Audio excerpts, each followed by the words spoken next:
Esta é a Grã-Bretanha da era Eduardiana. Os notáveis anos na viragem do século XX. It's an incredible period. It's the shaping of our modern era. We wouldn't be where we are without the Eduardians. Agora, pela primeira vez, a cores.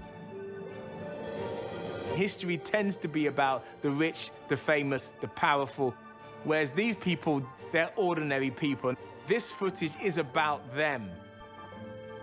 A Grã-Bretanha era o país mais rico do mundo graças ao trabalho árduo de homens, mulheres e crianças. We often think of the working classes very drab in old clothes, in black and white, and it shows what they did have, that they led these lives of colour and of richness. Um período em que os trabalhadores podem desfrutar da vida após a longa austeridade dos vitorianos. Look at those colours, gorgeous. People out to enjoy themselves, families out together. No entanto, é um período de conflito, com as mulheres e os trabalhadores a exigirem novos direitos. The use of three colours, purple, white and green, and everybody knew what that stood for. Three words, votes for women. As mudanças acabaram por chegar, mas a uma escala que ninguém previa. And this is incredibly poignant because it's filmed just 2 weeks before the start of the war, and that war is going to change everything.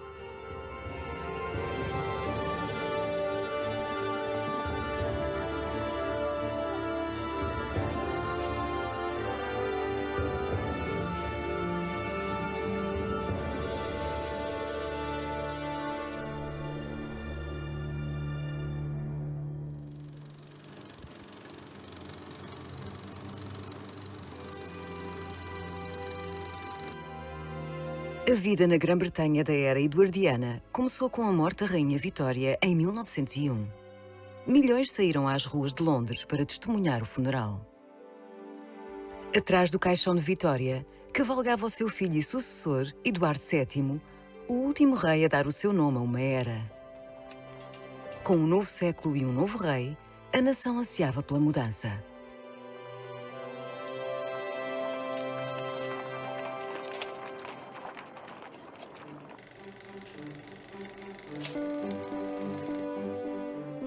No verão de 1902, no dia da coroação de Eduardo VII, a nação saiu às ruas para celebrar. Como aqui, em Accrington, e pela primeira vez a cores.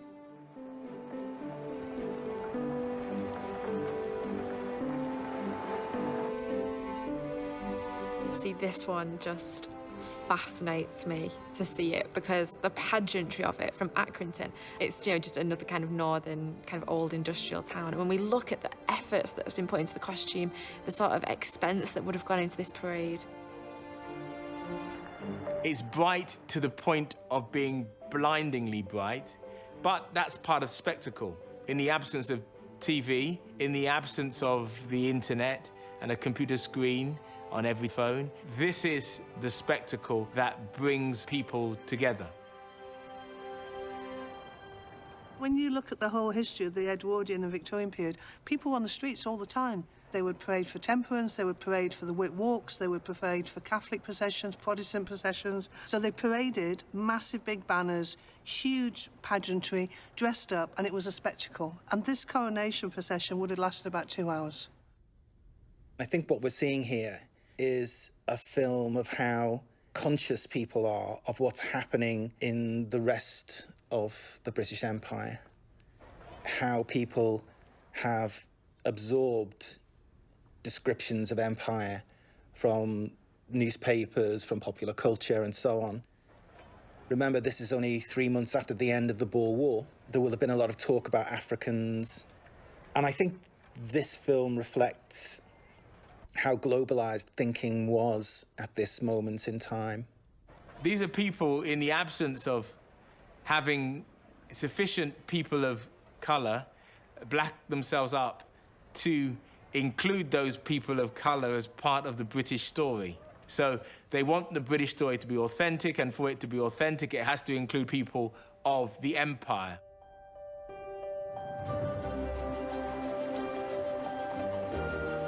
O Império Britânico era composto por 400 milhões de pessoas e a sua capital, Londres, era a cidade mais rica do planeta e tinha o maior porto do mundo. Importava alimentos, aço, lã e madeira. Estas imagens de 1904 mostram cerca de 18 km de cais que recebiam 60 mil barcos por ano. Dezenas de milhares de pessoas trabalhavam nas docas e nos mercados. My great-grandfather was a driver who used to pick up chemicals from the docks onto a horse-driven cart and drive them back to a chemical factory in South London. It started his life in this very sphere. I think that's a pretty dangerous job, driving chemicals on the back of a cart through central London, yeah. Amazing I'm here.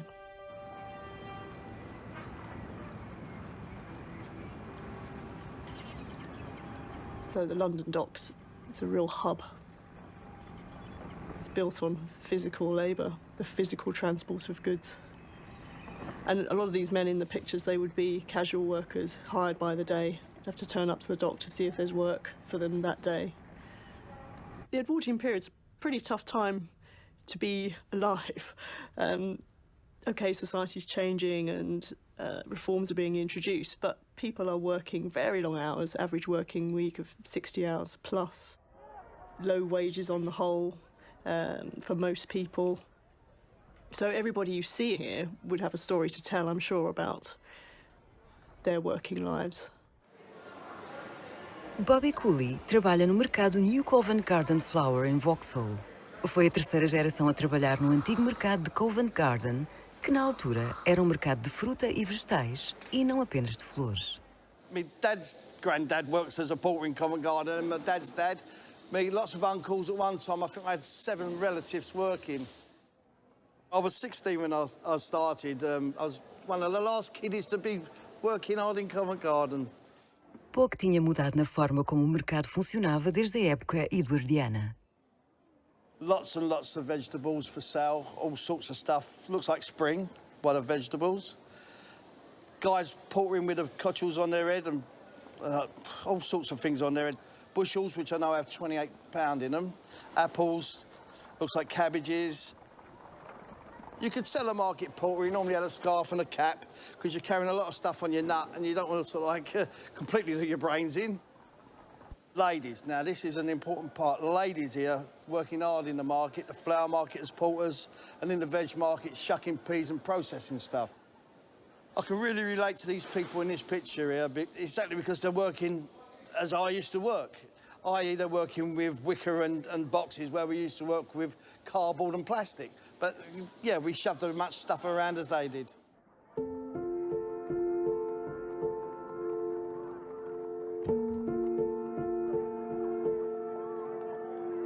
Covent Garden back in the 1900s, it was the larder of London. You had the Borough Market and Spitalfields, but Covent Garden was the big hub. Anything that was going anywhere was going to Covent Garden first. You can imagine it's quite a dangerous place to work. There's a lot of heavy goods being shifting around and horses moving.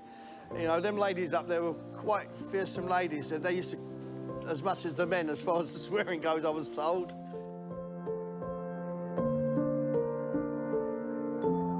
Having a hard life is a good life, because if you're working hard, you're getting paid. And all the guys in here, they're up early, whether we have a good trade or bad, they're here to do a day's work. And mostly, as it's eased off over the years, it's harder because there's less money to go around, but we're all after that money. It's lovely to see it in colour. I'm seeing flowers you can identify. Daffodils, hyacinths, daffodils, looks like irises. I'm seeing vegetables that look edible, rather than black and white. I might have spotted one of my granddads here if I'm careful, back in the day, because we've been here since 1905 and that looks round about when it was.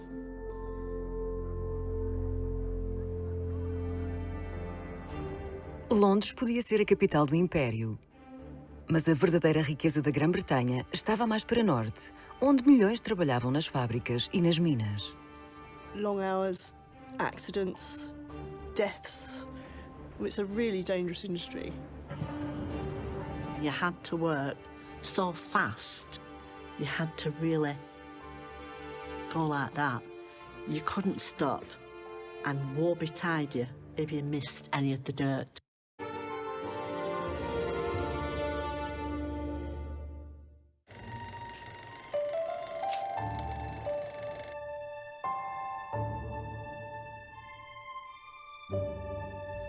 A Grã-Bretanha Eduardiana foi construída com trabalho árduo. Mais de 10% da população dependia da indústria do carvão para se sustentar. Nunca tanto carvão tinha sido extraído. O estatuto da Grã-Bretanha como a mais poderosa nação do mundo dependia do carvão. Era o bem mais exportado, alimentava a indústria e aquecia as casas. Aqui, pela primeira vez a cores, vemos a vida de um mineiro em Wigan, em 1910. Coal kept the nation going. The country would not have survived without it because it was so heavily reliant on industry. And with the new technology coming in, they needed it more than ever. So when we see these men, you know, the nation is on their shoulders. We just can't imagine what it would be like to be a miner at that time. I mean, extremely tough conditions, extremes of temperature, both hot and cold, long hours, accidents, deaths. It's a really dangerous industry that was absolutely integral to everybody's everyday life and the industrial life of the country. Em Lancashire, a sua história é recordada pela Charlie Empire Film Community. My grandfather worked in the pit in Goulburn at this time, and in fact he was injured in a disaster. There was a fall of coal. Several people were killed, but he lost his leg and never worked again. And when you look at the conditions they were working under, it looks absolutely terrifying. So I look at them and I think one of them could be my grandfather, yes, which is extraordinary. It's very moving, it really is. Havia 350 minas de carvão apenas em Lancashire. Eric Lancaster trabalhou como mineiro em Wigan, onde minavam usando o mesmo processo dos eduardianos. I started at New Colliery at 14 and a half. I worked in the stores till I could go down the mine. And then I went down the mine and was on what they call the haulage, where the rope used to pull the tubs along. And then I eventually got on the coal face. They're getting in the cage now to descend the mine. You went down at 7, because the pit whistle would go then. You could have 2 miles to get to the coal face. They had a man rider, loco, and that took you a mile. Then you walked a mile, then you got to the coal face, and then you started work. You'd keep on working till you cleared your coal. It was called a breadth. It was about the length of a terrace sitting room, about 12 feet, and about 4 foot thick and 4 foot advance. When you cleared it, you'd advance the face 4 foot. It was tough, and it was hot, and it was sweaty. So watching this film, it is realistic, because it was quite dirty. You got black.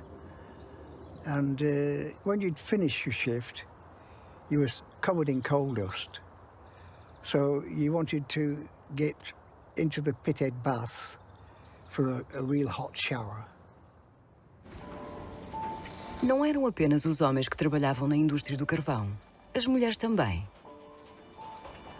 Proibidas de trabalhar no subterrâneo, milhares trabalhavam na superfície, a separar o carvão e a carregar as carruagens.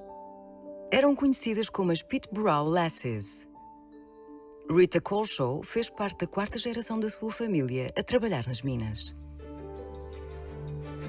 I left school when I was 15 and I started work on the Monday on the pit row. And I went with my sister. Your hands got really cold and black and dirty. And you used to put Vaseline on your eye lids so that it was easy to wash the coal dust out. But after you'd had a bath, you were still picking bits of coal out of the corner of your eyes. Those pit row girls, happy and smiling, like we all did, pushing the tubs. I remember they still dress like that, and they still folded their arms like that as well. aggressive, defensive, because they won't let the men pick on them. They're picking the dirt out of the coal, and you had to work so fast. You had to really go like that. You couldn't stop, and woe betide you if you missed any of the dirt. You weren't allowed to speak to each other. But one girl there named Edna Woodcock, she was a comic. She used to pick a spade up, and she used to get a spade. I'm leaning on a lamppost at the corner of the street. And she used to sing. They all used to sing, but they weren't allowed to speak. I think it was the atmosphere of being with such friendly girls. There was no arguing, backbiting or anything. It was just, but it was a job. I loved it. I loved it, and I loved the camaraderie of the girls. Oh, memories. Além do carvão, o algodão era uma das indústrias que mais pessoas empregava na Grã-Bretanha eduardiana. A indústria do algodão da Grã-Bretanha atingiu o seu pico em 1912, quando cerca de 8 mil milhões de metros de tecido eram produzidos, usando materiais de todo o Império. Com milhares de fábricas por todo o condado, Lancashire era a capital mundial do algodão. E isso não teria sido possível sem as mulheres, que representavam mais de 60% dos trabalhadores. Chief employer of women at this time was the cotton industry. They were employed as weavers. A really good weaver could operate up to 8 looms. So they would work in a section of the factory and they would just watch the looms, and if there was any snags or the shuttle needed to be refilled, they would get that ready. Very, very highly skilled work, weaving at this point. Deafening as well. Actually, my mum worked in a mill. It was Fountain Mill. And as soon as the doors opened, it was deafening, was the sound of it. And my mum was partly deaf, well, a lot of the ladies were, and they had to lip read each other, or they made hand signals to communicate with each other because of the amount of noise and dust. Os realizadores eduardianos não conseguiam filmar facilmente dentro das fábricas. Contudo, estas imagens mostram as trabalhadoras a sair da fábrica Alfred Butterworth, perto de Manchester, em 1901. What's fascinating is the girls' hair's all covered. So women do not show long hair. So if you see the girls, the shawls are completely covering them, and you don't see their hair at all, you just see their faces. There's all this debate now about the hijab and about women covering their hair, and we forget that. We've lost that as part of our culture. That 100 years ago, you wouldn't walk out in the streets of Lancashire with your hair down.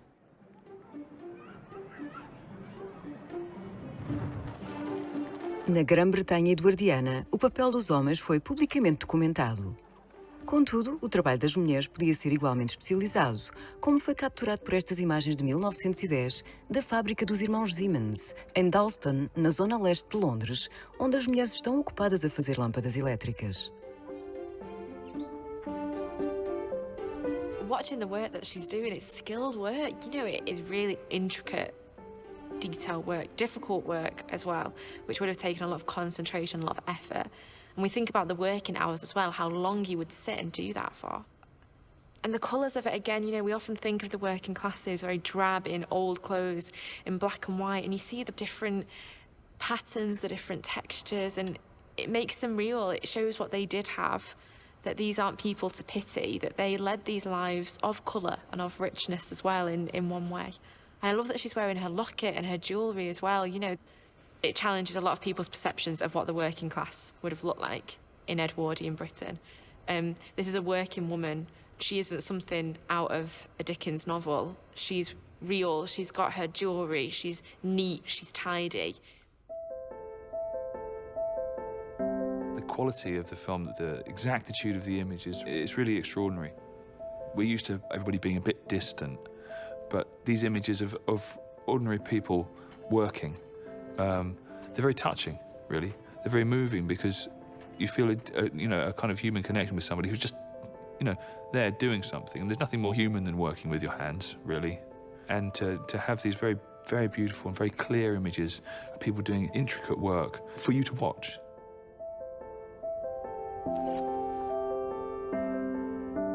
You can't help but look at her hair, and her hair's been done very nicely for the film, but it seems to be moved by a gust of wind. It's a small thing which goes beyond what's in the image and reminds you that you're looking at a real person, a real incident. Those are the things that connect us to the past. It's just lovely to see life as it was being lived, you know, see people at work. It's the mundaneness, the humanity of it somehow. Concentration.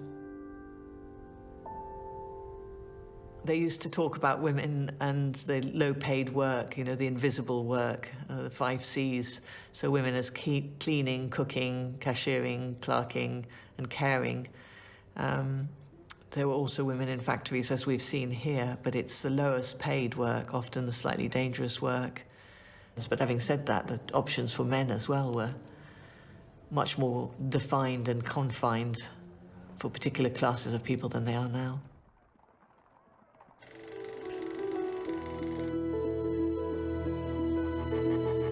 Na Grã-Bretanha eduardiana, todas as classes de pessoas tinham de usar chapéus. Não estavam totalmente vestidos se não os usassem. E o chapéu definia a sua posição na sociedade. De cartolas e chapéus de palha a chapéu de coco e boinas. Stockport era o centro da produção de chapéus em 1910. Aqui são os homens que trabalham no duro a fazer o popular chapéu de feltro.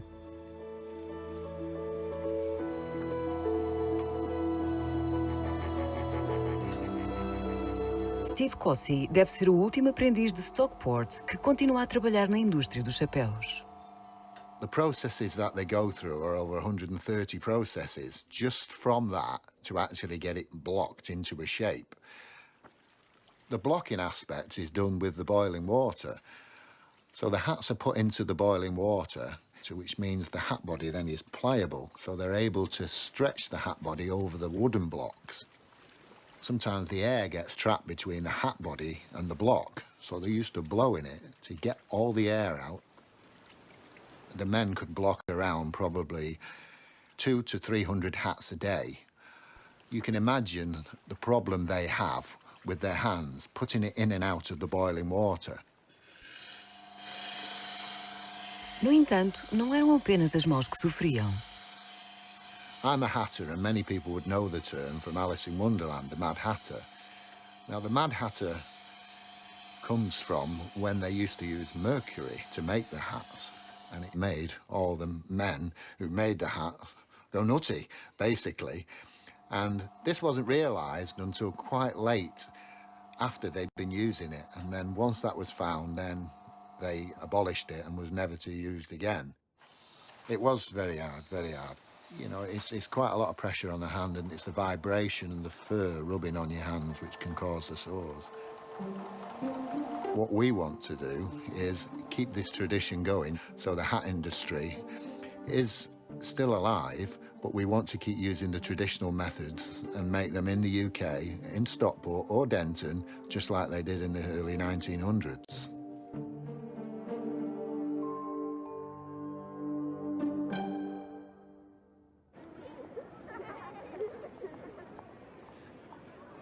Se a vida há mais de 100 anos era muito diferente, a maior diferença estava nas vidas que as crianças eram forçadas a ter na Grã-Bretanha eduardiana. It would have been hard work, heavy, dirty, hard work. And children were useful because they could get between the looms. We talk about social mobility these days. These kids wouldn't have had an opportunity to stay on at school very long, and going to university would be like going to a different planet.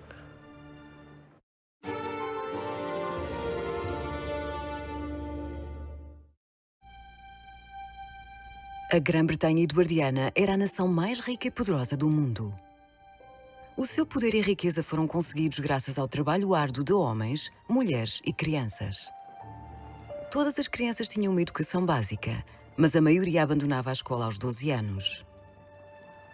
As fábricas dependiam dos trabalhadores infantis e as famílias precisavam do dinheiro. Por toda a nação, até a mais pequena das crianças tentava arranjar algum tipo de trabalho. O antigo político Alan Johnson cresceu na pobreza em Londres após a guerra, em condições similares às de muitas crianças que vemos aqui, no início do século XX. I love this. So I used to drink water out of those fountains, where there was a fountain for the horse, and then drinking water on the end. So all around North Kensington, there was, including the corner of my street and Southam Street, there was a horse trough. And the toddlers would come and tie their horse up at lunchtime, usually pop in the Earl of Warwick for a pint. And they'd put a nose bag over the horse's ears for the food and then take them to the trough for the water.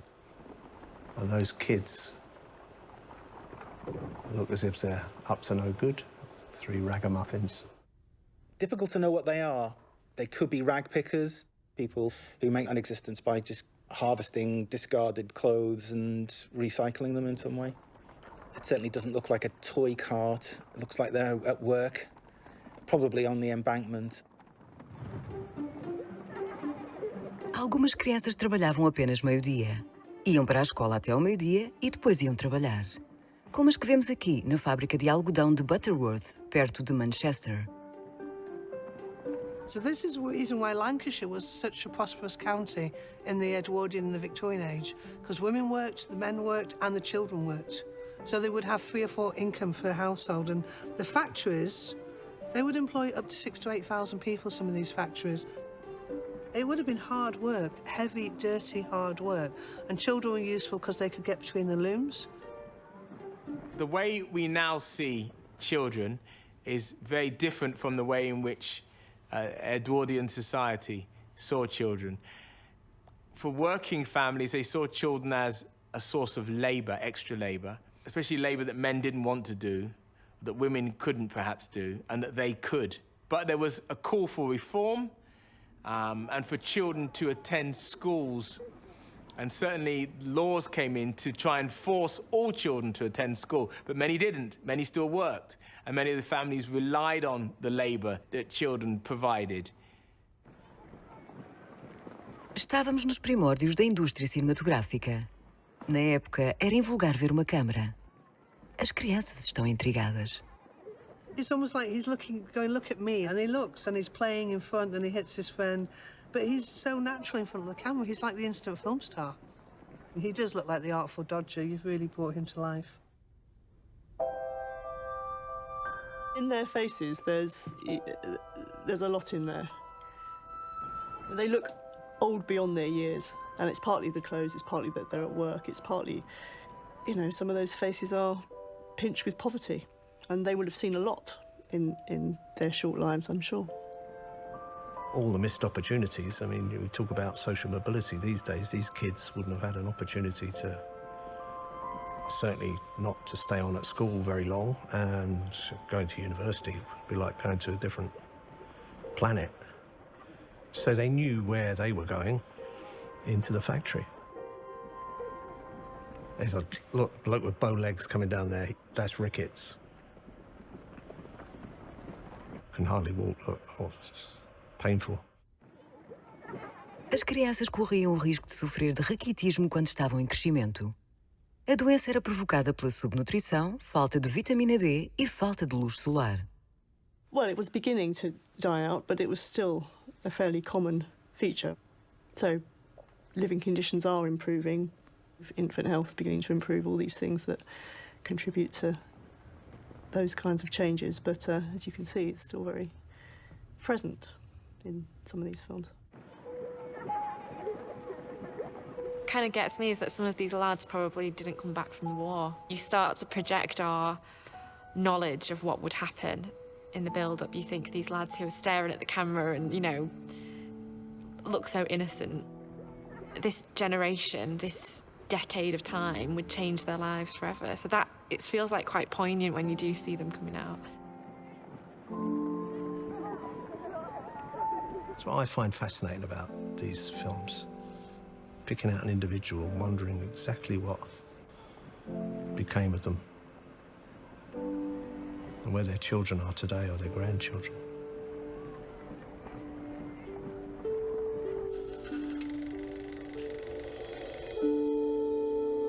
Este é um novo século, com um novo rei e um novo pensamento. Para o povo britânico, isso significava que, apesar de trabalharem arduamente, também podiam divertir-se. What we're seeing here is children from Altrincham really excited, about to board a train to Moberly, which is only 7 miles away. And it's their big day out. For these kids, they get to see acrobats, bizarre puppeteers. It may seem a little bit underpowered for the kids of today, but at that time, for these children, this is a really special, really liberating experience.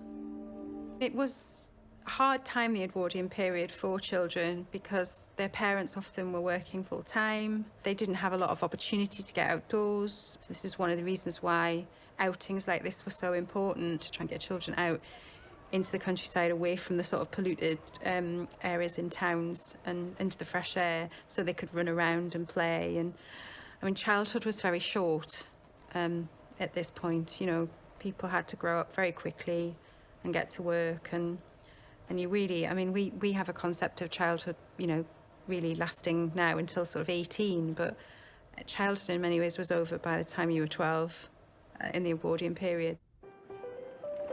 No entanto, homens, mulheres e crianças uniam-se no seu orgulho pelo seu rei, pelo seu país e pela sua comunidade.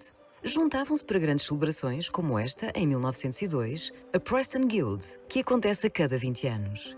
Foi presidida pelo Mayor Frederick Arthur Stanley, o 16º Conde de Derby. As procissões, que duravam uma semana, datam dos tempos medievais. Contudo, estava a ser celebrado um novo mundo e novas invenções.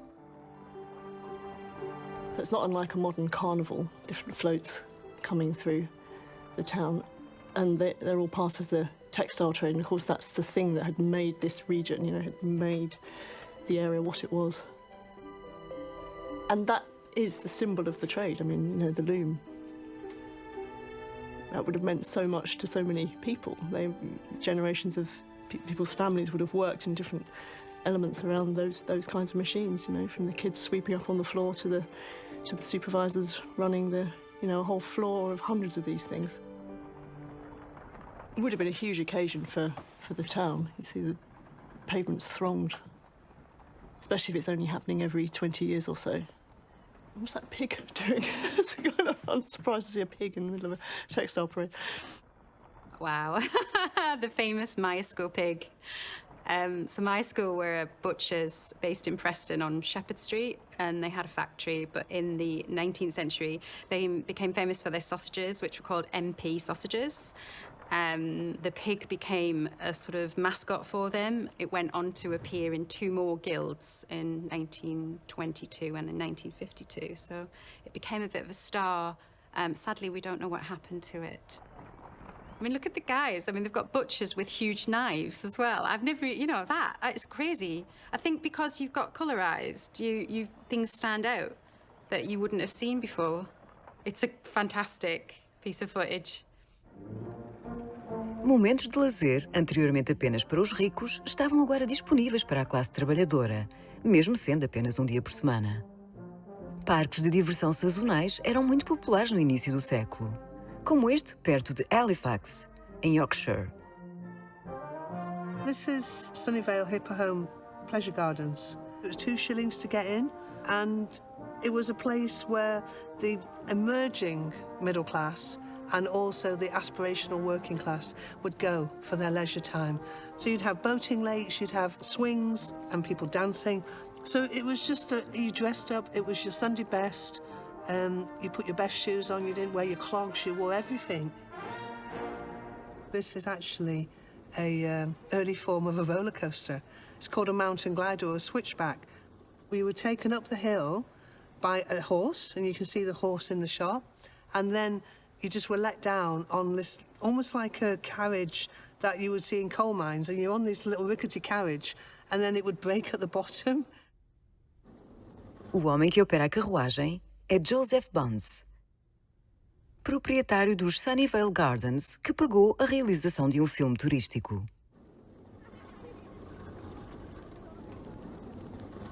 Uma das outras atividades filmadas foram os passeios de burro, uma atividade aparentemente perigosa para as senhoras.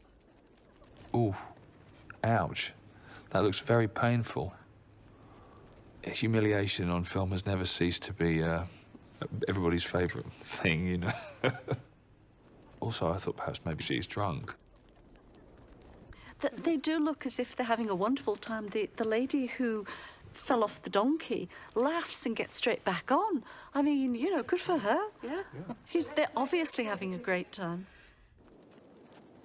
Muitas vezes, os realizadores incluíam interlúdios cómicos nos seus filmes para manterem o público entretido.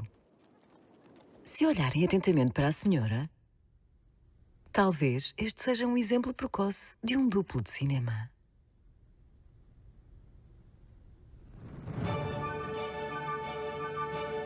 O facto de os trabalhadores das fábricas terem direito a uma semana de férias por ano criou um novo setor. As primeiras estâncias de férias à beira-mar do mundo para a classe trabalhadora e para a classe média.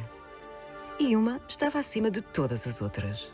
Blackpool had a unique offer. Nowhere else had 3 piers, nowhere else had a Blackpool Tower. It was the place to be.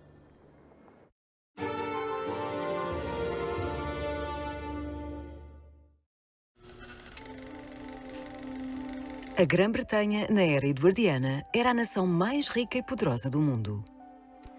Tudo isto graças ao enorme trabalho do seu povo. Finalmente, o lazer também fazia parte das suas vidas. Os trabalhadores das fábricas a norte podiam agora desfrutar de uma semana de férias por ano. Para milhões de pessoas no início do século, isso significava irem para junto do mar. E o melhor lugar de entretenimento eduardiano era Blackpool. This is Blackpool Victoria Pier, and this is a really fascinating film because this is the 3rd pier that was built in Blackpool. So Blackpool has 3 piers. It has the North Pier, the Central Pier, and this was called the Victoria Pier. And it was opened in 1893. Now it's called the South Pier. Os 3 cais estavam ligados por um passeio e pelos elétricos, que andavam à beira-mar.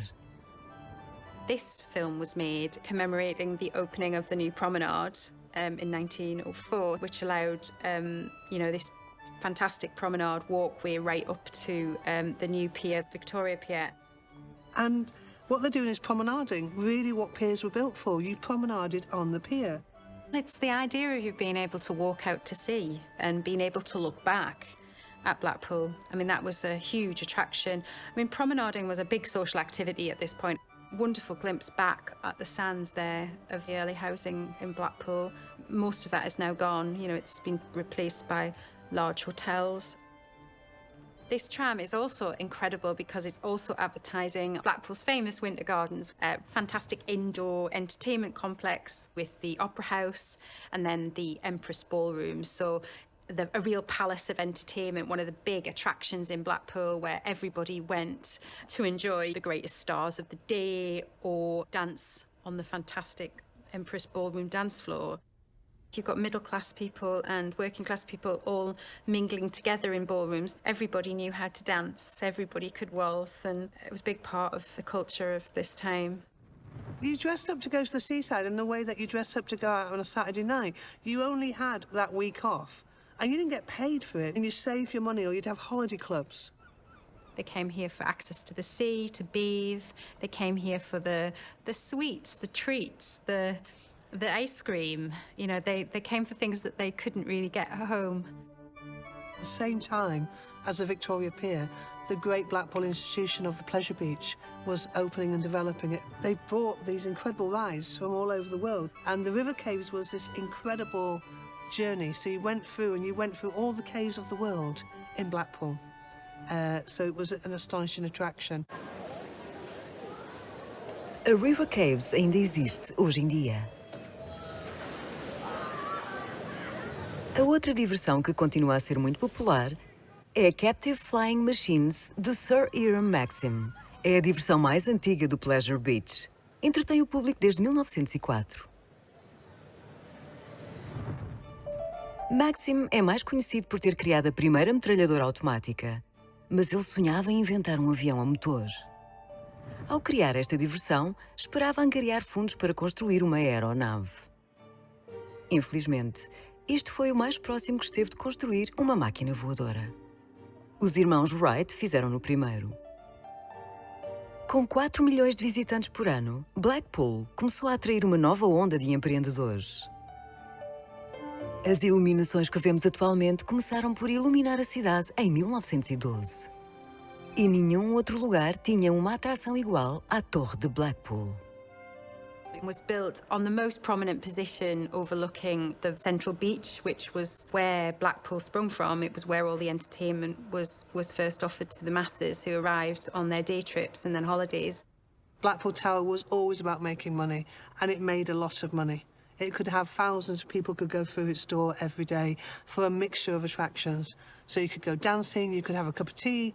It was almost like a multi-purpose venue that we think of nowadays before they were built. There's nothing wasted in this building. Every single bit of this building is economically viable. Até os suportes da Torre de Blackpool foram usados para construir um circo criado por Frank Matcham. Blackpool Tower Circus is the oldest continuous circus in the world, but it's never broke season. 3,000 people would come here for 3 shows a day.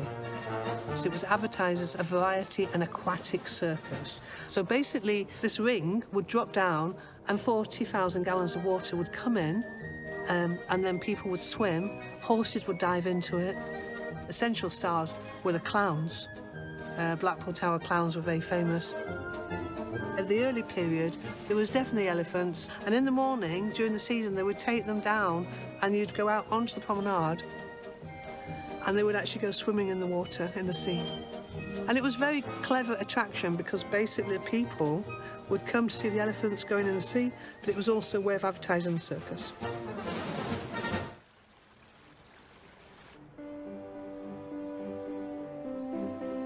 Blackpool was very much a place of showing and enjoying. Obviously, after the death of Queen Victoria, people could actually just feel more relieved, and Edward was a fantastic king in that way. He was a very jolly king, but those 9 years of his reign are particularly poignant because so much social change, but so much joy as well. This is a form of time travel. These are lives being lived out in front of your eyes to act as our witness, really, to the past. And I think they're wonderful. Seeing these films with their full colour again, when you get a sense of the life in a way which is much more direct and much more kind of immediate and affecting. I think what some of these images show you is the individual behind the wider story. And in the individual, you have those who enjoy their life. I mean, they have limited opportunities and aspirations, but they're still having fun one day and there's an awful story the next. And I think the images take you to that level of the individual's experiences. And I think there's something really powerful and beautiful about that, actually, because too often in history you put people into boxes and then the box has a narrative around how hard life was. And yes, it was hard, but there was so much more going on. No próximo episódio, vamos ver a Grã-Bretanha eduardiana numa luta de poderes. Os trabalhadores unem-se e lutam por trabalhos e salários mais justos. As mulheres exigem uma voz, um voto e um lugar no mundo. As vitórias são conseguidas, mas toda uma geração iria fazer o derradeiro sacrifício. Tudo isto captado em Grã-Bretanha eduardiana a cores.